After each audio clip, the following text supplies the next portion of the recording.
अस्सलाम वालेकुम and welcome to fast sports. You are watching golden boot. I am your host Ali Mirza और मेरे साथ मौजूद हैं सहरियाब अफरीदी। आइए नजर डालते हैं प्रोग्राम में आज की टॉप स्टोरीज पर। प्रीमियर लीग इस वीकेंड होंगे जबरदस्त मुकाबले। एरिक टेन हैग की मैनचेस्टर यूनाइटेड का टॉटनहम को हराने में हो पाएगी कामयाब, या टॉटनहम करेगी यूनाइटेड के फैंस को सरप्राइज। इस weekend travel winner Manchester city करेगी मुकाबला गुज़िश्ता सीजन बेहतरीन परफॉर्मेंस देने वाली न्यूकैसल के साथ। क्या न्यूकैसल की स्ट्रैटेजी हराने में हो पाएगी कामयाब पेप गार्डियोला की टीम को। ला लीगा में होंगे जबरदस्त मुकाबले। बार्सिलोना और रियल मैड्रिड लड़ेगी मैचेस जीतने की जंग। जर्मन लीग बुंडेसलीगा में आरबी लाइप्जिग और डॉर्टमुंड खेलेंगी अपना पहला मैच। क्या शुरुआत कर पाएंगी बेहतरीन परफॉर्मेंसेस से दोनों टीम्स। इटालियन सीरिया का धमाकेदार आगाज। 33 साल बाद टाइटल जीतने वाली नेपोली क्या सीजन का पहला मैच जीतने में हो पाएगी कामयाब। एम्बापे की वापसी। पीएसजी में फ्रेंच लीग होगी इन एक्शन। क्या Kylian Mbappe single handedly PSG को कर पाएंगे कामयाब।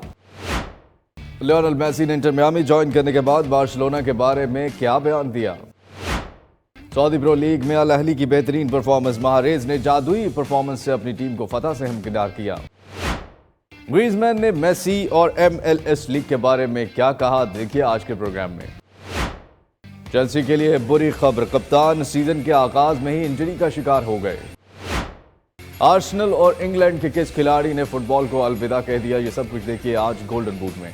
Welcome back to golden boot. और प्रोग्राम में अब शामिल करेंगे प्रीमियर लीग। इस वीकेंड बड़े ही जबरदस्त मैचेस होने वाले हैं और बाकी लीग्स में भी कुछ का पहला वीकेंड आफरीदी, उसमें भी बड़े ज़बरदस्त ओपनर मैचेस हैं, उनके बारे में भी बात करेंगे। लेकिन सबसे पहले हम अपकमिंग मैचेस में जिस मैच की बात करने जा रहे हैं वो है सिटी मैनचेस्टर सिटी। जी हाँ, ट्रैवल जीतने वाली और सुपर कप अभी रिसेंटली जीतने वाली मैनचेस्टर सिटी मुकाबला करेगी न्यूकैसल के साथ। और न्यूकैसल की बहुत ही बेहतरीन परफॉर्मेंस थी पिछले साल सीजन के अंदर और अब ये मैच बहुत ही इंपॉर्टेंट है। और अफरीदी क्या लगता है आपको, थोड़ी सी बात इत्तेहाद स्टेडियम में ये मैच है, किस तरह से आप देखते हैं। सिटी जिस तरह की सिटी थी पिछले सीजन वैसी नज़र नहीं आई अपने पिछले कुछ मैचेस में। न्यूकैसल के लिए इम्तिहान है, उनका पहला मैच है। जी बिल्कुल, जैसे पहले गेम वीक में न्यूकासल का पहला इम्तिहान था एस्टन विला के साथ, मैच था एस्टन विला, क्योंकि उन्होंने भी शानदार परफॉर्मेंस दी थी पिछले सीज़न और लग रहा था कि शायद जो यूरोपियन स्पॉट्स के लिए इस बार एस्टन विला फाइट करेगी, खास करके न्यूकासल की जगह रिप्लेस कर सकती है।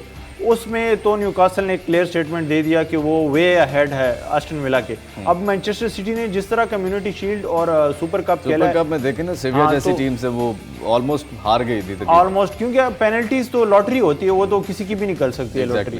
तो ये दोनों मैचेस ऑलमोस्ट अपनी शुरुआती हार चुकी थी। अब देखना पड़ेगा कि न्यूकासल एक बहुत ही मजबूत टीम बन चुकी है, तो इनके डोब्राइन भी इंजर्ड हो गए हैं, तो अब देखना पड़ेगा। फर्स्ट टेस्ट होगा इस सीजन, सिटी का भी टेस्ट है और न्यूकैसल का भी जो है वो पता चलेगा कि क्या टोन। लेकिन एक चीज़ जो है वो है कि इत्तेहाद स्टेडियम जो कि होम ग्राउंड है मैनचेस्टर सिटी का, वहाँ पर ये मैच हो रहा है और इस पर मज़ीद हम बात बाद में करेंगे। सबसे पहले आपको ये बता दें कि 20 साल मुकम्मल हो गए हैं इत्तेहाद स्टेडियम को बने हुए। अफरीदी, इत्तेहाद स्टेडियम बहुत लकी भी साबित हुआ है मैनचेस्टर सिटी के लिए। यहीं पर इनका मैच है न्यूकैसल के अगेंस्ट। परफॉर्मेंसेस हम देख चुके हैं पिछले मैचेस में, इनके होम ग्राउंड का फ़ायदा होगा। वहाँ पे जुड़ी हुई इतनी यादें हैं, इतनी मेमोरीज़ हैं, तो वो भी आपको काफ़ी मोटिवेट करती हैं। जी बिल्कुल, 2003-2004 सीज़न में बना था ये इत्तेहाद स्टेडियम। तब तो इसको सिटी ऑफ मैनचेस्टर स्टेडियम कहा जाता था। जब 2008 में ओनरशिप चेंज हुई, 2011 में फिर वो एपिक टाइटल इन्होंने पहली बार, ऑलमोस्ट 21वीं सदी का क्लब इनको मोस्टली लोग कहते हैं मैनचेस्टर सिटी को, क्योंकि 2008 के बाद UAE की इन्वेस्टमेंट जो आई थी शेख मंसूर की सूरत में, तब के बाद ही मैनचेस्टर सिटी एक बड़ा क्लब उसके बाद बना। और वाकई में अभी तो इनका एक पैराडाइज बन गया है इत्तेहाद स्टेडियम। यहाँ पे बड़े मुश्किल से ही ड्रॉ भी कोई क्लब कर ले तो उनके लिए बड़ी बात होती है। और अब तो मैनचेस्टर सिटी का एक पीक है, चैलेंज है न्यूकैसल के लिए। पहला match away match means to say कि सिटी के ग्राउंड पे खेलेगी वो। जी बिल्कुल, न्यूकासल के लिए भी पहला टेस्ट है और मैनचेस्टर सिटी के लिए भी पहला बड़ा टेस्ट है। एग्जैक्टली, हेड टू हेड्स पे नजर डालते हैं। मैनचेस्टर सिटी और न्यूकैसल के जो मैचेस हुए हैं उसमें ज़्यादा पलड़ा किस टीम का भारी रहा है, ये आप देख रहे हैं। 27 मैचेस खेले गए हैं, 22 जो जीते हैं वो सिटी ने जीते हैं, 2 जीते हैं न्यूकैसल ने। कुछ रिसेंट मैचेस भी आप देख रहे हैं, ये 2 का जो रेशो है वो इसलिए भी 3 बराबर भी हुए हैं क्योंकि आफरीदी न्यूकैसल चेंज हुई है, उसकी ऑनरशिप चेंज हुई है। और पिछले सीज़न हमें बिल्कुल ही डिफरेंट, जब लिवरपूल जैसी टीम, चेल्सी जैसी टीमें हमें टॉप 5 टॉप 4 में नज़र नहीं आ रही थी, वहाँ पे न्यूकैसल ने टॉप 4 में जगह बनाई अपनी। जी बिल्कुल, 20th सेंचुरी में न्यूकासल एक बहुत ही मजबूत और बड़ा क्लब था, खासकर के एलन शेरर जो हैं वो अभी तक प्रीमियर लीग के टॉप गोल स्कोरर हैं, इनके लेजेंडरी प्लेयर रह चुके हैं।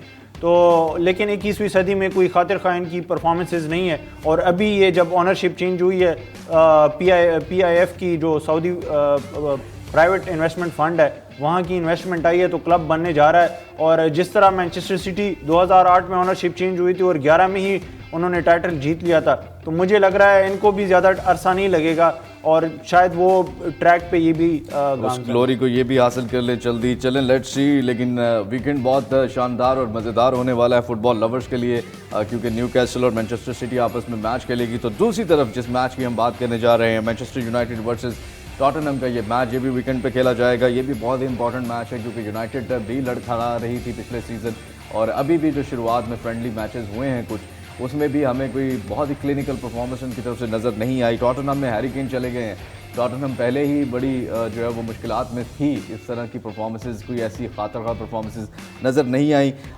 सबसे पहले हेड टू हेड्स पे एक नज़र डालते हैं। मैनचेस्टर यूनाइटेड और टॉटनहम के दरमियान जो मैचेस हुए हैं उसमें से किस टीम का पलड़ा भारी रहा है, ये आप देख रहे हैं। हेड टू हेड यहाँ पर 28 मैचेस खेले हैं, 7 जो हैं वो टॉटनहम ने जीते हैं, 15 जो है वो यूनाइटेड ने जीते हैं, और 6 मैचेस ड्रॉ हुआ है। कुछ रिसेंट मैचेस भी आप देख रहे हैं टॉटनहम और यूनाइटेड के दरमियान। आफरीदी, हेड टू हेड में तो यूनाइटेड का पलड़ा भारी है, लेकिन यूनाइटेड पहले वाली यूनाइटेड जब थी तो तब हम कह सकते थे। अब जो है खिलाड़ी भी कुछ गए हैं उनकी टीम से, स्पेशली उनके जो गोल कीपर हैं, और दूसरी तरफ टॉटनहम का भी टेस्ट है, हैरी केन नहीं है उनके पास। तो क्या ये प्लेयर्स का एक्सचेंज कुछ डिफरेंस डालेगा दोनों टीम्स पर? जी बिल्कुल, और इवन अभी तो पंडित्स ये भी डिस्कस कर रहे हैं कि शायद पोस्टकोग्लू, जो कि अभी नए मैनेजर हैं टॉटनहम के, उनके पास बहुत ही बेहतरीन मौका है मैनचेस्टर यूनाइटेड को हराने का, क्योंकि मैनचेस्टर यूनाइटेड ने ना तो बड़ी साइनिंग्स की हैं, इवन जो रासमस हॉयलैंड इस सीज़न ख़रीदे हैं वो भी आर्सेनल वाला जो मैच होगा उसी में शायद अवेलेबल होंगे, इंजरी के बायस बाहर हैं। और दूसरा सॉन ह्यूंग-मिन जो हैं उनको कैप्टन करार दे दिया है, तो हैरी केन के जाने के बाद अब टॉटनहम एक डिफरेंट टीम है, उन्होंने साइनिंग्स भी की, उन्होंने टीम एक बैलेंस बना ली है।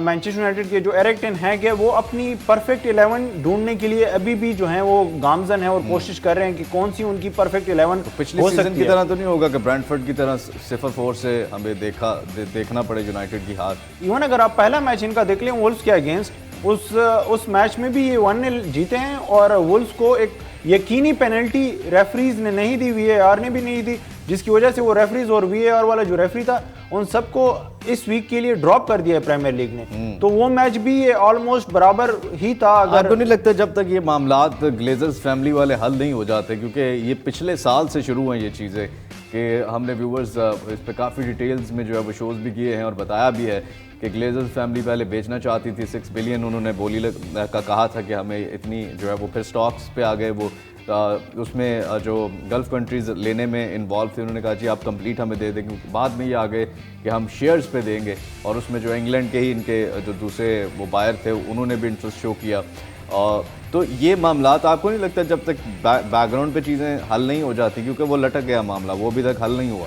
हाँ, और अभी तक लटका हुआ ही है, और मेन इशू ही वो है, क्योंकि जब तक ओनरशिप चेंज नहीं, अब खिलाड़ी कहाँ से लेंगे फिर? हाँ, चेल्सी की ओनरशिप चेंज हुई है और टॉड बूली ने तीन ट्रांसफर्स में 1 बिलियन लगा दिया। कल मैं देख भी रहा था कि जो चेल्सी का मिडफील्ड अब बन गया है, वो अगर आप ये कह लें कि दुनिया का सबसे बेहतरीन मिडफील्ड है तो गलत नहीं होगा। उन्होंने टॉप प्लेयर्स खरीद लिए हैं मिडफील्डर्स, और मिडफील्डर बहुत इंपॉर्टेंट होते हैं, और इस दफ़ा लग रहा है कि चेल्सी हमें डिफरेंट चीज़ करके दिखाएगी।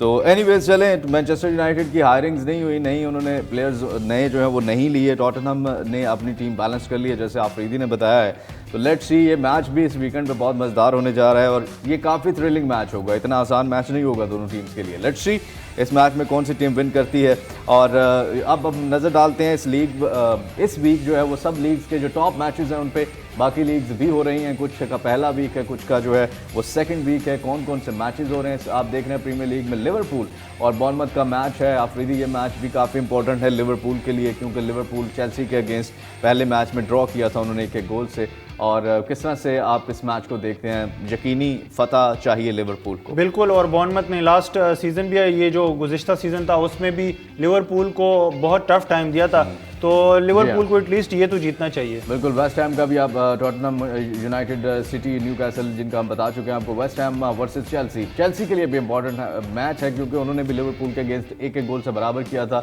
और ये फतह उनको ज़रूर चाहिए सीज़न की शुरुआत में, ताकि अपना अच्छा और उनकी नई अब जो प्लेयर्स उन्होंने ख़रीदे हैं, नई जो साइनिंग्स की हैं वो कितनी मौसर साबित होंगी ये भी देखना होगा, क्योंकि चेल्सी के साथ एक ये भी मसला रहा है कि वो प्लेयर्स जो बाकी टीम में बहुत अच्छा खेलते हैं, इनके टीम में आके वो अच्छा नहीं खेल पाते, उस तरह का परफॉर्मेंस नहीं दे पाते। एनीवेज पोचेटिनो भी आए हैं, तो let's see. Spanish La Liga में आप देख रहे हैं Almeria versus Real Madrid, Barcelona versus Cadiz. Real Madrid का पिछला सीज़न अच्छा नहीं रहा अफ्रीदी ला लीगा में और हमें टाइटल रेस में नज़र ही नहीं आई, और इस सीज़न आपको लगता है कि शुरुआत, क्योंकि पिछले सीज़न विला रियल जैसी टीमों से भी हारी है रियल मैड्रिड। जी बिल्कुल, ऑलमोस्ट सारी टीम्स से ही एक बार तो हार गई थी।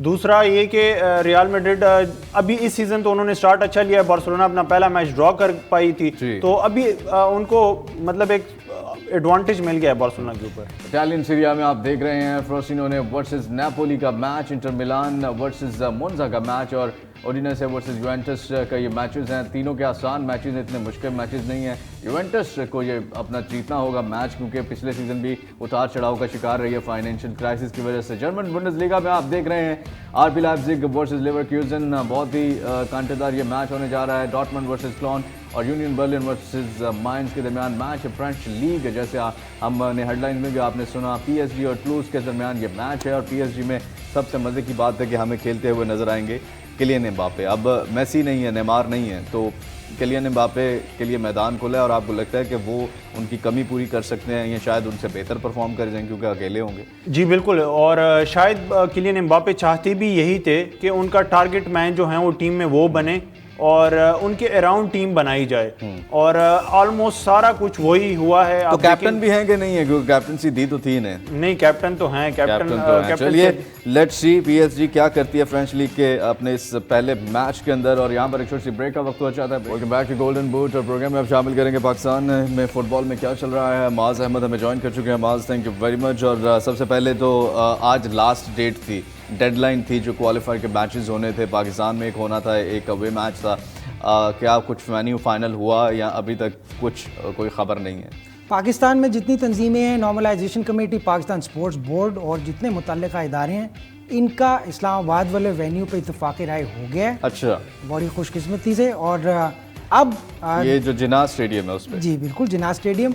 और अब ये मामला इस मरहले में चला गया है कि इन्होंने अपनी फाइंडिंग्स, जो फैक्ट्स इन्होंने फाइंड किए हैं वहाँ जाके, जिन सहूलतों की ज़रूरत थी, पाकिस्तान स्पोर्ट्स बोर्ड ने उसके ऊपर मुकम्मल ताउन की यकीन दहानी नॉर्मलाइजेशन कमेटी के मेंबरान को करवा दी है कि इसमें उन्होंने कंसर्न शो किए थे कि जी फ्लड लाइट्स में थोड़ी सी मरम्मत की ज़रूरत है, इसको मज़ीद बेहतर बनाना चाहिए, और कुछ और सहूलियात का भी जिक्र किया था। पाकिस्तान स्पोर्ट्स बोर्ड ने एक्नॉलेज कर लिया है कि ठीक है, ये मामला हम विद इन नो टाइम ये सॉल्व हो जाएंगे। अब उस फैक्ट फाइंडिंग के तहत फीफा को इन्होंने कांटेक्ट कर लिया कि जी आप अपना डेलीगेशन अब भेज सकते हैं। अच्छा। हमारी फाइंडिंग के मुताबिक ये आपके मयार का वेन्यू है, इंटरनेशनल मैच यहाँ होस्ट हो सकता है। और तो ये आपको नहीं लगता कि ये डेडलाइन पे क्यों ये डिसीजन आया है? मतलब उससे पहले क्यों नहीं ये डिसीजन? पहले भी तो ये आ सकता था, क्योंकि पहले भी तो एक दिया गया था नॉर्मलाइजेशन कमेटी की तरफ से कि जिन्ना स्टेडियम में जो है वो मैच हो सकता है। तब जो है वो स्पोर्ट्स बोर्ड ने शायद कहा था कि आपने वो रूल्स को फॉलो नहीं किया या आपने हमें कोई लेटर नहीं दिया उसके बारे में। ये मामलात है हमारे इतने एंड पे क्यों चले जाते हैं?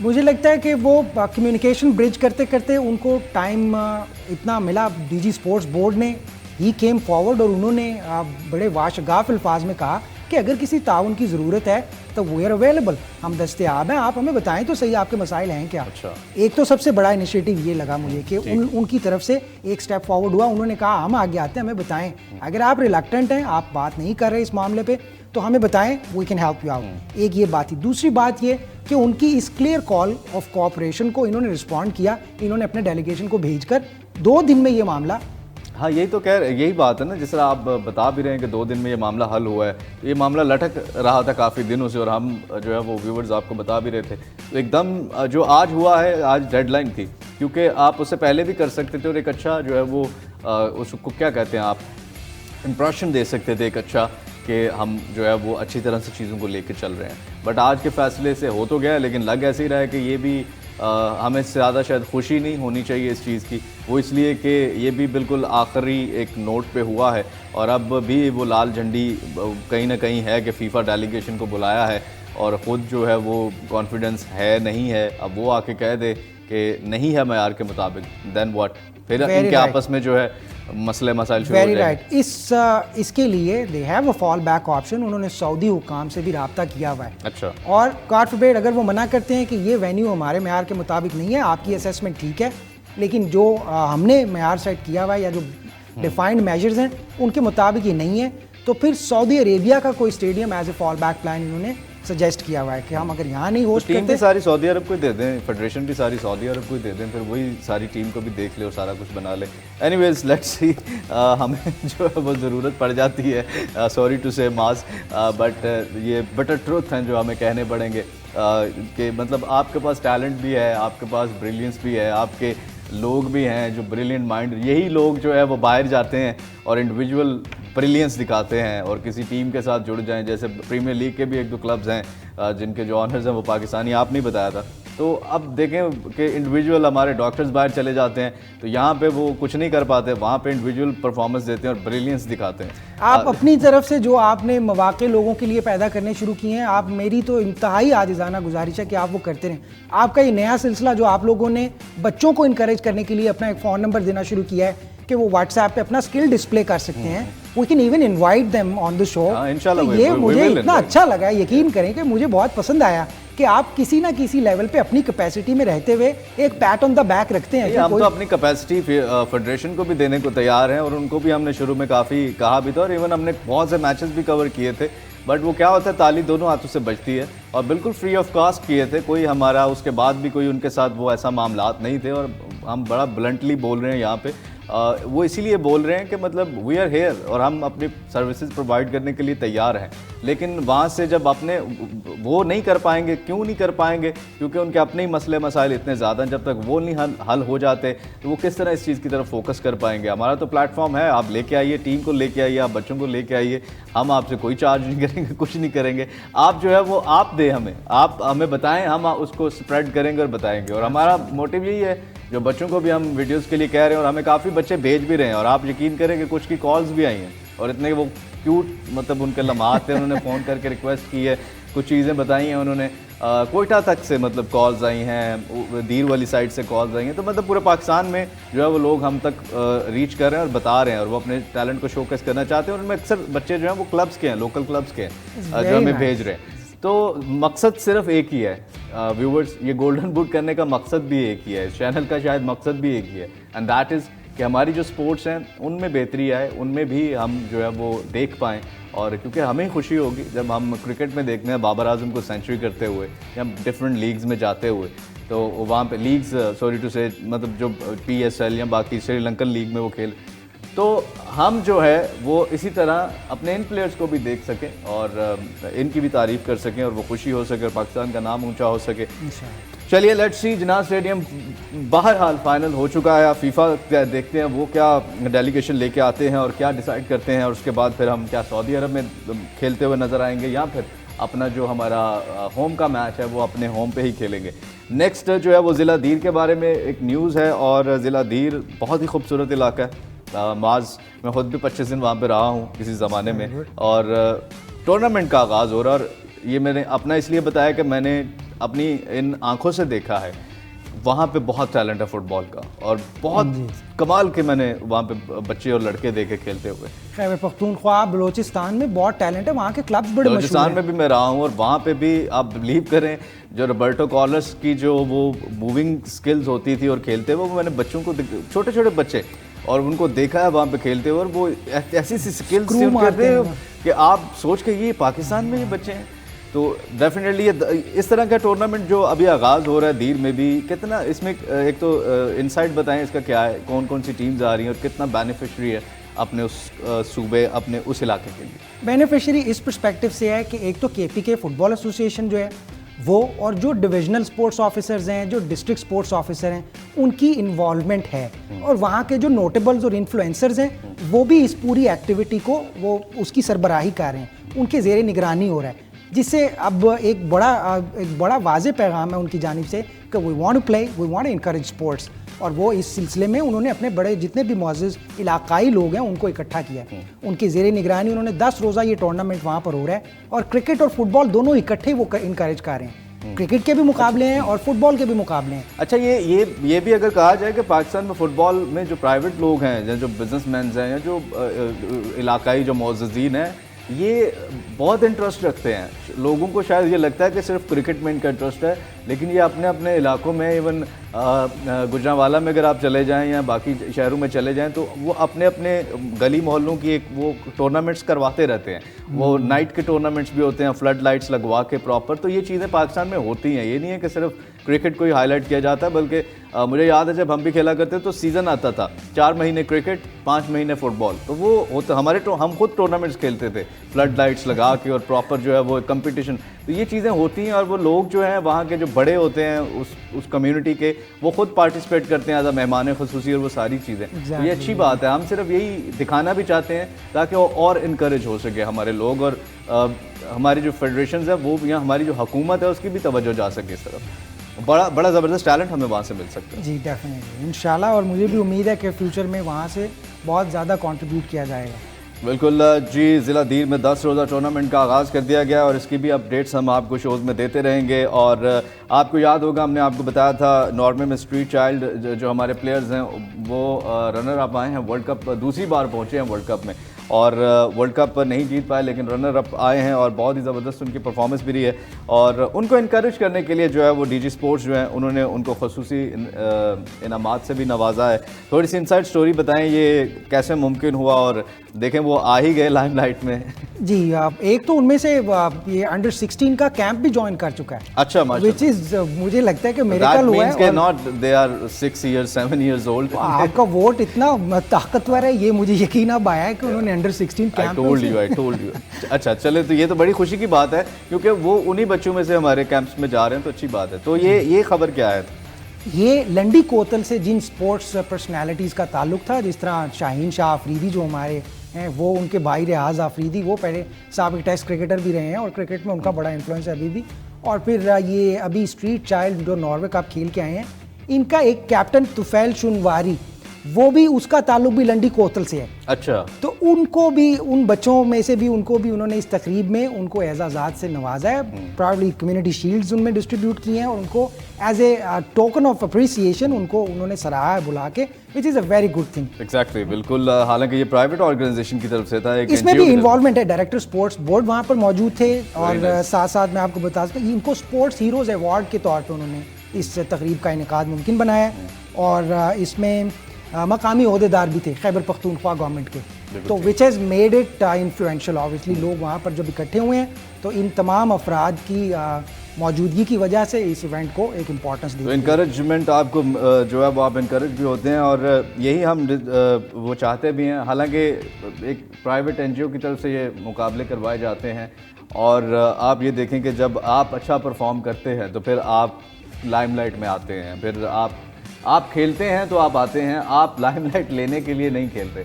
आप अगर आप परफॉर्म करेंगे दुनिया के किसी भी कोने में और चाहे आप किसी भी एज से ताल्लुक़ रखते हैं, आप अगर मेहनत करेंगे, आप अगर हार्ड वर्क करेंगे किसी भी मामले में, तो आपको रिजल्ट्स अल्लाह ताला उसके देता है। और वी आर वेरी होपफुल कि अच्छे रिजल्ट्स और अच्छे दिन आएँ हमारी स्पोर्ट्स में भी। बहुत शुक्रिया माज, आपने हमें ज्वाइन किया। यहाँ पर एक छोटी सी ब्रेक का वक्त हुआ चाहता है। Welcome back to golden boot programme में अब शामिल करेंगे गोल्डन बूट लेटेस्ट क्या चल रहा है दुनिया में फुटबॉल की और क्या खबरें हैं हमारे पास। सबसे पहली खबर आप लियोनेल मेसी की देख रहे हैं। Me going to PSG was neither planned not desire, I did not want to leave Barcelona. Inter Miami तो ज्वाइन कर लिया लेकिन मेसी ये जानते हैं कैसे अपने फैंस को खुश रखना है। बार्सिलोना के फैंस के दिल अभी भी उन्होंने जीत लिया और ये स्टेटमेंट दिया है कि मैं बार्सिलोना को छोड़ना नहीं चाहता था। तो यहाँ पे सवाल एक अफरीदी पैदा होता है, इंटर मियामी में आ गए हैं तो लॉन पे बार्सिलोना जा सकते हैं, तो फिर जा क्यों नहीं रहे? और अभी फेयरवेल का मैच भी होना है, इस पर भी एग्री कर लिया उन्होंने। हाँ, शायद उस वजह से स्टेटमेंट दिए हो ताकि वो जो फैंस के दिल में मोहब्बत है उसको थोड़ा सा चिंगारी दे दें वापस से। नहीं, लेकिन मुझे पर्सनली लगता है कि डे वन से ये इसी बात को रिपीट कर रहे हैं कि इन्होंने बार्सिलोना को कभी भी नहीं छोड़ना था। तब भी बार्सिलोना ने हालात ऐसे बना दिए थे ना कि लास्ट मोमेंट में जो है इनको डिसाइड करना था कि क्या करना है उन्होंने। हाँ बिल्कुल ऐसे ही था, जो इवन PSG गए थे तब इन्होंने बार्सिलोना के साथ एग्रीमेंट करके PSG गए, बार्सिलोना के साथ इन्होंने कॉन्ट्रैक्ट साइन कर लिया था, लेकिन ला लीगा ने कहा बार्सिलोना को कि आपके अकाउंट में तो पैसे ही नहीं, आपने तनख्वाह तो दे दी मेसी को। मेसी ने अपनी तनख्वाह कम करके साइन किया था, लेकिन फिर उनके पास पैसे नहीं थे अकाउंट में, तो फिर मजबूरन वो रजिस्टर नहीं हो पा रहे। मेसी का पैसे कम करना दिखाता है कि वो बार्सिलोना नहीं छोड़ना चाहते थे, क्योंकि उस वक्त भी मेसी के पास ऑफर्स तो बहुत थे। और अभी भी जब ये MLS जा रहे थे, अभी भी इनकी भरपूर कोशिश थी, एंड तक इन्होंने कोशिश की कि किसी तरह कोई सिचुएशन बन जाए, लेकिन इनको साफ साफ कहा गया कि आप फ्री में तो खेल नहीं सकते क्योंकि वो ला लीगा की रूल्स के अगेंस्ट है, बाकी आपके लिए फाइनेंशियल जो जगह है ना वो अकाउंट्स में है ही नहीं बार्सिलोना की। चलिए लेट्स सी क्या अब ये लॉन पे जाते हैं वहाँ पर बार्सिलोना या नहीं है। ऑप्शन अभी विंडो इनके पास खुली हुई है इंटर मियामी ज्वाइन करने के बाद भी, क्योंकि वहाँ पर तो उन्होंने टाइटल मतलब बेहतरीन परफॉर्म करवा दिया अपनी इंटर मियामी टीम को। नेक्स्ट हमारे पास क्या है आइए आपको दिखाते हैं। और नेक्स्ट है Mahrez and Ibanez get their first Al Ahli goal as they make it wins from 2। जी हाँ, अल अहली जो है ये भी सऊदी प्रो लीग का क्लब है और ये दो प्लेयर्स जो हैं अफरीदी किस तरह से देखते हैं, क्योंकि बाकी टीम्स के बारे में तो आ रहा था, अल नसर ने जिस तरह कप जीता है, तो अल अहली भी अब उस दौड़ में शामिल हो रही है, वो विनिंग रेस में। अच्छा बिल्कुल, वो तो आपने बात सही की, लेकिन व्यूअर्स को मैं बताते चलूँ कि सऊदी प्रो लीग की जो ऑल टाइम ग्रेटेस्ट और एक जिस तरह मैनचेस्टर यूनाइटेड है प्रीमियर लीग की और लिवरपूल है जिन्होंने सबसे ज़्यादा टाइटल जीते, इस तरह जो सबसे एक हिस्टोरिक क्लब है वो अल अहली है, और अल अहली ने ही मोस्टली टाइटल्स जीते हैं। अभी इन्होंने जो टीम बना ली है, पिछले सीज़न तो नहीं जीत पाए टाइटल, लेकिन अभी जो इन्होंने टीम बना ली है सबसे मुझे लगता है कि एक मजबूत टीम अल अहली की ही बनी हुई है। अब पहले मैच में फर्मिनो ने हैट्रिक की और इस मैच में इबनेज और मारेज दोनों ने अच्छा परफॉर्म किया, तो इनकी ओवरऑल टीम काफ़ी मजबूत बनी हुई है। इन्होंने डिफेंडर्स भी खरीदे हैं, गोलकीपर भी खरीदा है, तो चेल्सी का गोलकीपर खरीदा था, तो अब इनको हराना बहुत मुश्किल होगा। और सबसे इंटरेस्टिंग मैच मुझे जो लगता है ना, अल अहली वर्सेस अल नसर, अल अहली वर्सेस अल हिलाल और अल अहली वर्सेस अल इत्तेफाक। लेकिन मोस्टली ये तीन जो अभी करंटली सबसे मजबूत टीमें जो बन गई हैं, अल अहली, अल नसर और अल हिलाल, ये तीनों बहुत ही मजबूत टीमें बन गई। अल इत्तेहाद ने प्लेयर्स खरीदे हैं, लेकिन उसमें नुमाया जो हैं वो करीम बेंजेमा ही हैं, तो उनको भी चाहिए कि एक आध और प्लेयर्स खरीदें, और मुझे लगता है कि आने वाले दिनों में शायद वो भी करेंगे। बिल्कुल, चलिए लेट्स सी नेक्स्ट हमारे पास क्या है आपको दिखाते हैं। और ग्रीजमैन से जब पूछा गया मेसी के बारे में और उनके डिसीजन के बारे में और उनकी ख्वाहिश के बारे में, तो उन्होंने इजहार किया Lionel is the best in history, he is filling stadiums, he is scoring a lot of goals and he is winning games, he is incredible and I think it's the best thing MLS have done to bring in Lionel Messi in terms of marketing, in terms of football. My target is to end up there. Messi के जाने से ये impact पड़ा है कि अब players ने ये कहना शुरू कर दिया है कि हम अपना करियर जो है वो MLS में ख़त्म करना चाहते हैं, और ग्रीजमैन बहुत ही साइलेंट किलर जिन्हें हम कहते हैं। जी बिल्कुल, लेकिन कैरियर एंड करना चाहते हैं, वो बात जो है वो थोड़ा सा तशवीशनाक है MLS व्यूअर्स के लिए, क्योंकि जब सऊदी प्रो लीग दूसरी तरफ से यंग प्लेयर्स को भी खरीद रहे हैं और आपने उनके साथ इंटरनेशनली कम्पीट करना है, तो फिर आपको यंग प्लेयर्स चाहिए, ना कि जो अपने कैरियर के एंड पे पहुंचे हों। अब ऑब्वियसली इन्होंने शुरुआत तो कर दिया है। अब मेसी जो हैं, अब जैसे क्रिस्टियानो रोनाल्डो ने प्लेयर्स को अट्रैक्ट किया है सऊदी प्रो लीग की तरफ, अब इसी तरह मेसी भी अट्रैक्ट करेंगे, लेकिन MLS वाले कितना इन्वेस्ट करना चाहते हैं वो भी देखना पड़ेगा, क्योंकि मेसी को ख़रीदने के लिए ये भी जो इंटर मियामी के ओनर्स हैं, मास और डेविड बेकम, इन्होंने सारे क्लब्स को कन्विंस किया कि आप सब कंट्रीब्यूट करें। एक क्लब अकेले मेसी को खरीद नहीं सकता, तो सब ने कंट्रीब्यूट करके मेसी को खरीदा। ये नहीं कि सिर्फ सऊदी प्रो लीग वाले ट्रैक पे तो नहीं लग रही है MLS, साफ नज़र आ रहा है, क्योंकि उन्होंने तो 17 बिलियन फिक्स कर दिया है ना, और उसमें उन्होंने प्लेयर्स भी लेने, अपनी लीग को उठाना भी है, क्योंकि वर्ल्ड कप भी वहाँ पे आ रहा है। अमेरिका में चूँकि वर्ल्ड कप है, ये जो नेक्स्ट वर्ल्ड कप है, लेकिन MLS का कोई मूड नज़र नहीं आता, सिर्फ मैसी को लिया। इससे पहले भी उन्होंने स्टार प्लेयर्स एक इक्का दुक्का लिए हैं अपनी लीग में। और चलिए लेट्स सी ग्रीजमैन जाते हैं वहाँ पर कि नहीं जाते, और उनका ये ख्वाहिश उनकी पूरी होती है या नहीं होती। लेकिन मुझे नहीं लगता अगर सऊदी प्रो लीग से उनको भी कोई मिलियंस की ऑफ़र आ गई तो फिर वो भी वहीं भागेंगे, MLS नहीं जाएंगे। नेक्स्ट हमारे पास क्या है आइए आपको दिखाते हैं। और चेल्सी के लिए बुरी खबर है, Chelsea confirms Reece James is starting rehabilitation having undergone assessments on an injury sustained in training this week। ज़ख्मी हो गए हैं सीज़न के शुरुआत में। चेल्सी खिलाड़ी तो बहुत ख़रीद लिया लेकिन ज़ख्मी भी उसी तादाद में हो रहे हैं उनके खिलाड़ी। जी बिल्कुल, जैसे हमने न्यूज़ बताई थी जब ये कैप्टन बने थे कि ये खिलाड़ी तो वर्ल्ड क्लास हैं, इसमें कोई शक नहीं है। जब खेलते हैं तो साफ नज़र आता है चेल्सी की टीम में डिफरेंस होता है। लेकिन जब से चेल्सी आए हैं, जब शुरुआत में आप देखें जब ये लोन पे विगन गए थे तो सबसे ज़्यादा प्रीमियर लीग के इनके 48% जो मैचेस हैं ना उन्होंने वो एक सीज़न में खेले हैं। वो सिर्फ एक सीज़न जो लोन पे गए थे। मतलब चेल्सी के साथ इन्होंने जितना भी टाइम स्पेंड किया है उसमें अराउंड कितने सीज़न है, लेकिन उसके बावजूद भी मैचेस की तादाद कम है क्योंकि हर 2-3 मैचेस के बाद इंजर्ड हो जाते हैं और फिर 3 महीने गायब होते हैं। अब चेलेबा भी इंजर्ड हो गए हैं, रीस जेम्स जो कि कैप्टन बन गए थे वो भी इंजर्ड हो गए हैं। तो जितनी स्पीड से जैसे आपने कहा कि खरीद रहे हो उतनी स्पीड से या तो इंजर्ड होते हैं या तो फिर उनकी फॉर्म चली जाती है। अब देखें जितने भी स्ट्राइकर्स आए हैं दूसरे क्लब्स में उन्होंने शानदार परफॉर्मेंसेस दी हैं, गोल्स के ऊपर गोल किए, लेकिन इधर आके वो फिर गोल्स करना बंद कर देते हैं। जो जैक्सन है जिन्होंने पहले मैच में आप देखें इतने अच्छे चांसेस उन्होंने मिस किए, हालांकि जिस कैलिबर के उन्होंने पिछला सीज़न गुजारा है आउटस्टैंडिंग परफॉर्मेंसेस दी है। तो अब ये चीज़ें जो है ना इसको चेल्सी किस तरह देखती है और किस तरह काउंटर करेगी ये वो कुछ आने वाले कुछ मैचेस में पता चल जाएगा। लेट्स सी नेक्स्ट हमारे पास क्या है जी। नेक्स्ट है former England and Arsenal forward Theo Walcott retires from football as 34। 34 साल में रिटायर हो गए हैं। जो बहुत ही शानदार खिलाड़ी, अफरीदी रिटायरमेंट जल्दी नहीं ले ली 34 ईयर्स में ही। ऑब्वियसली इन्होंने जब आर्सेनल साउथहैम्पटन से आए थे और साउथहैम्पटन एकेडमी उस टाइम पे बहुत ही शानदार खिलाड़ी प्रोड्यूस करी थी, गैरेथ बेल भी उसी एकेडमी का हिस्सा थे। अब ये जो हैं इन्होंने आर्सेनल के लिए जो मेजर अचीवमेंट्स हैं वो आर्सेनल के लिए की, अपना कैरियर साउथहैम्पटन के साथ जहाँ से शुरू किया था वहीं एंड किया। लेकिन इनका ग्राफ आर्सेनल के साथ भी शुरुआती 3-4 सीज़न बहुत अच्छा रहा, फिर इनका ग्राफ गिरता गया और वो परफॉर्मेंसेस नहीं मेंटेन कर पाई और फिर साउथहैम्पटन के लिए भी 1-2 लोन स्पेल्स पे गए इधर उधर, लेकिन वो जो लेवल था वो मेंटेन नहीं कर पाए। ऑल दो 500 प्लस मैचेस इन्होंने क्लब लेवल पे खेले हैं और 48 मैचेस इंग्लैंड के लिए खेले हैं। अराउंड 130 गोल्स इन्होंने क्लब लेवल पे किए हैं, 8 गोल्स इंग्लैंड के लिए किए हैं। तो इनका एक स्टेलर कैरियर तो था, इनको वर्ल्ड क्लास प्लेयर कहा जा सकता है, लेकिन जिस नोट पे इन्होंने कैरियर को एज अ यंग प्लेयर शुरू किया था उस नोट पे नहीं एंड कर पाए। बिल्कुल, चलिए ये आज की कुछ लेटेस्ट हैपनिंग्स जो हमने आपके साथ शेयर की हैं, कुछ मैचेस अपकमिंग मैचेस के बारे में डिस्कस किया है, कुछ पाकिस्तान के फुटबॉल के बारे में, और आपकी वीडियोस भी हमें मौसूल हो रही हैं। आप अपनी वीडियोस अपना जो टैलेंट है उसको शोकेस करना चाहते हैं तो हमारे दिए गए व्हाट्सएप नंबर 0311 7773868 इस नंबर पर अपनी वीडियोस भेजें और हमें काफ़ी वीडियोस मौसूल हो भी रही हैं जो कि हम नेक्स्ट शोज़ में शामिल करना शुरू करेंगे। और इंशाल्लाह जो प्लेयर सबसे बेस्ट हमें प्लेयर या भी जो भी हमारा बच्चा हमें बेस्ट वीडियो अपनी स्किल्स की भेजेगा उनको हम अपने प्रोग्राम में भी फीचर करेंगे, बुलाएंगे, और आप अपनी वीडियोस ज़्यादा से ज़्यादा हम तक भेजें और अपने टैलेंट को शोकेस करें। आज के प्रोग्राम के लिए बस इतना ही। आप इस प्रोग्राम को रिपीट में देख सकते हैं fastsports.tv, ये हमारी वेबसाइट है, और इसके अलावा यूट्यूब फास्ट स्पोर्ट्स PK, यहाँ पर भी आप देख सकते हैं। पूरी दुनिया में जितनी भी स्पोर्ट्स हो रही हैं उनसे अपडेटेड रहने के लिए हमारे सोशल मीडिया लिंक्स को फॉलो कीजिए। फास्ट स्पोर्ट्स के अपने मेज़बान अली मिर्ज़ा और सहरियाब अफरीदी को इजाज़त दीजिए। आप देख रहिए fast sports, home of champions. अपना ख्याल रखिए, अल्लाह हाफिज़।